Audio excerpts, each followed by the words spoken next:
Hello friends, आज हम start करेंगे क्लास 8 सिविक्स के chapter the constitution of India का second module. Friends, last module में हमने आपको बताया था कि why does a country needs a constitution, यानी एक कंट्री में कॉन्स्टिट्यूशन की क्या नीड है। हमने इस टॉपिक को आपको समझाया था। फ्रेंड्स, आज हम इस मॉड्यूल में इसी टॉपिक को डिटेल में समझेंगे एक एग्जाम्पल के थ्रू, और इस टॉपिक को कि why does a country needs a constitution, इसको नेपाल के एग्जाम्पल से और अच्छे से समझने की कोशिश करेंगे। तो शुरू करते हैं हमारा आज का मॉड्यूल। तो फ्रेंड्स, याद है ना आपको, हमने आपको बताया था कि कॉन्स्टिट्यूशन में बहुत चीज़ें इंक्लूडेड होती हैं। कॉन्स्टिट्यूशन इंक्लूड करता है set of rules and principles जो वहाँ के सिटीजन्स फॉलो करते हैं, मानते हैं।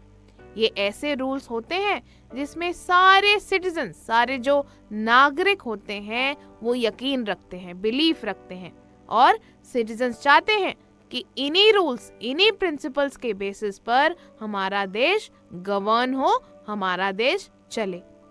फ्रेंड्स, इन रूल्स में ये तो इंक्लूडेड होता ही है कि टाइप ऑफ गवर्नमेंट कैसी होनी चाहिए, मोनार्की होनी चाहिए या डेमोक्रेटिक होनी चाहिए, बट साथ ही टाइप ऑफ गवर्नमेंट के साथ साथ सर्टेन आइडियल्स भी इंक्लूडेड होते हैं कॉन्स्टिट्यूशन में, जिसमें कंट्री का बिलीफ होता है, पूरे देश का बिलीफ होता है।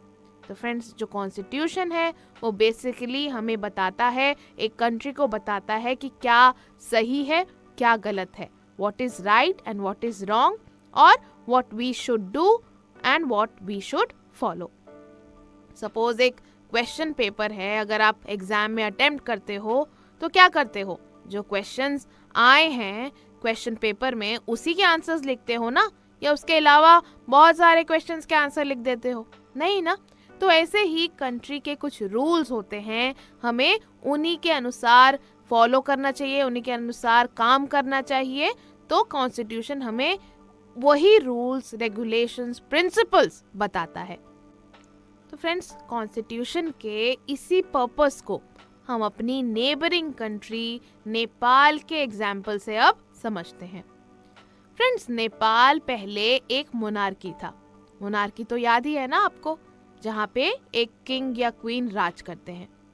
तो 1990 में जो नेपाल का कॉन्स्टिट्यूशन अडॉप्ट हुआ, उसके अकॉर्डिंग जो फाइनल डिसीजन मेकिंग अथॉरिटी थी वो नेपाल के किंग के पास थी। किसके पास थी? नेपाल के जो राजा थे उनके पास। फ्रेंड्स, लेकिन 2005 में इस मोनार्किक गवर्नमेंट के अगेंस्ट लोगों ने मूवमेंट स्टार्ट कर दी। तो 2005 में क्या हुआ बताइए? इस गवर्नमेंट के अगेंस्ट जो मोनार्की चल रही थी, इसके खिलाफ लोगों ने मूवमेंट स्टार्ट कर दिया, प्रदर्शन स्टार्ट कर दिया, नारेबाजी स्टार्ट कर दी। और फ्रेंड्स, 2006 में फाइनली जो लोगों का मूवमेंट था, जो विरोध था उनका, वो सक्सेसफुल हुआ। यानी जो किंग्स की पावर्स थी उस पर एंड लगाने की जो मूवमेंट स्टार्ट हो गई थी लोगों द्वारा, वो सक्सेसफुल रही। और फाइनली किंग ज्ञानेंद्र ने, जो वहाँ की मोनार्की थी, वहाँ के जो किंग थे ज्ञानेंद्र, तो किंग ज्ञानेंद्र ने क्या किया, पॉलिटिकल पार्टीज को एक नई गवर्नमेंट बनाने के लिए कहा। और फाइनली 2008 में नेपाल एक डेमोक्रेटिक कंट्री बना। तो नेपाल एक डेमोक्रेटिक कंट्री कब बना?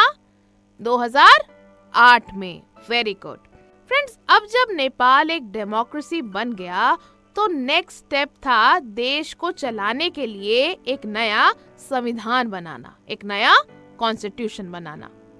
नेपाल को नया कॉन्स्टिट्यूशन बनाने की जरूरत इसीलिए पड़ी। क्यों पड़ी? चलिए आप बताइए। मैं तो बताऊंगी, लेकिन आप बताइए। बिल्कुल ठीक, क्योंकि जो पुराना कॉन्स्टिट्यूशन था उसके आइडियाज तो डिफरेंट थे ना। करेक्ट।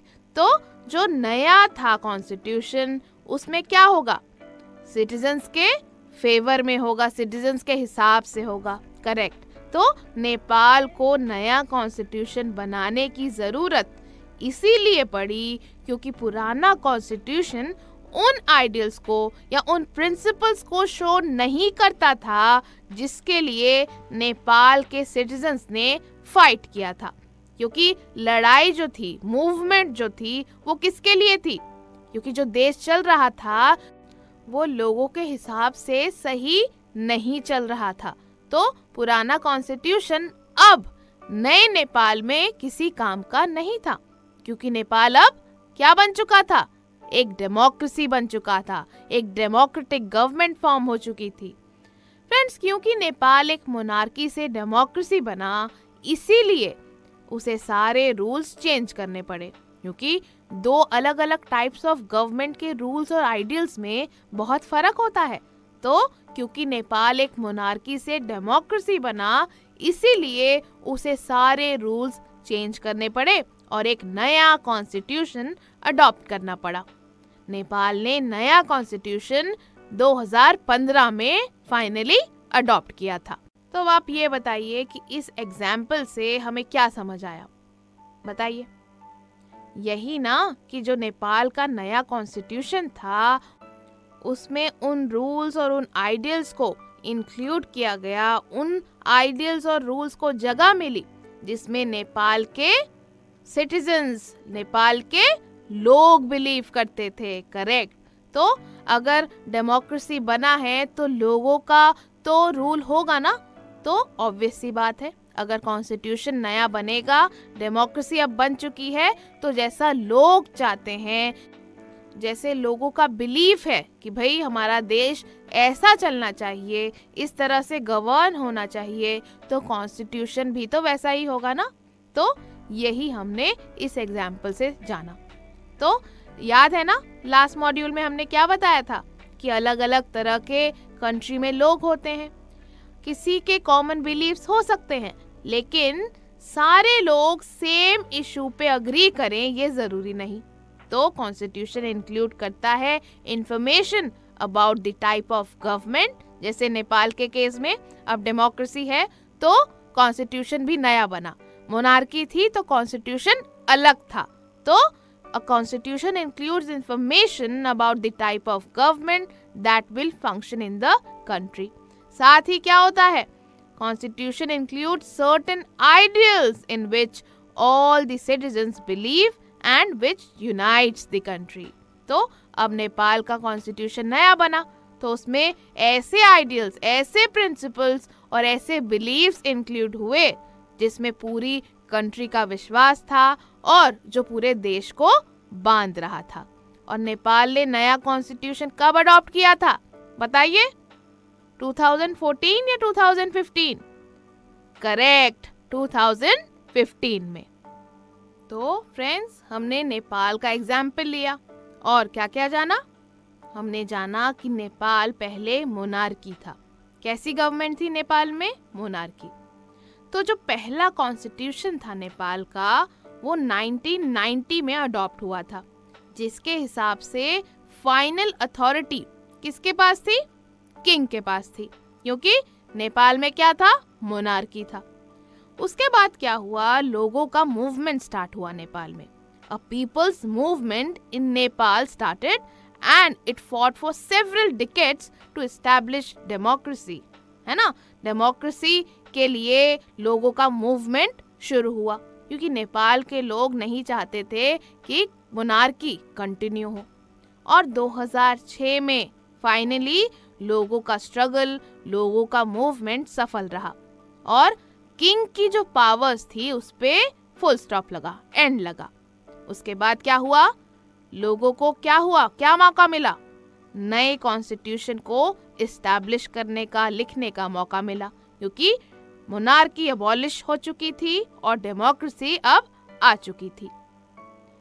साथ ही नए कॉन्स्टिट्यूशन को लिखने का एक और रीजन ये भी था कि जो पहले कॉन्स्टिट्यूशन में आइडियल्स थे, जो रूल्स लिखे थे, बिलीव्स लिखे थे, वो सोसाइटी को रिफ्लेक्ट नहीं कर रहा था प्रेजेंटली, क्योंकि पहले का कॉन्स्टिट्यूशन पहले के हिसाब से चीज़ों को बताता था। लेकिन अभी जो सिचुएशन थी वो क्लियरली पुराने कॉन्स्टिट्यूशन से रिफ्लेक्ट नहीं हो रहा था। तो लोग चाहते थे कि ऐसा कॉन्स्टिट्यूशन लिखा जाए, ऐसा कॉन्स्टिट्यूशन तैयार हो जिसमें ऐसे बिलीव्स हों, ऐसे रूल्स हों नेपाल के जो उस कंट्री को प्रेजेंटली रिफ्लेक्ट करे जिसके लिए लोगों ने लड़ाई करी है। So the reason that the people did not want to continue with the previous constitution was because it did not reflect the ideals of the country that they want Nepal to be and that they have fought for. तो समझ आया ना आपको? ये example से हमने काफी clear कर दिया जो कॉन्स्टिट्यूशन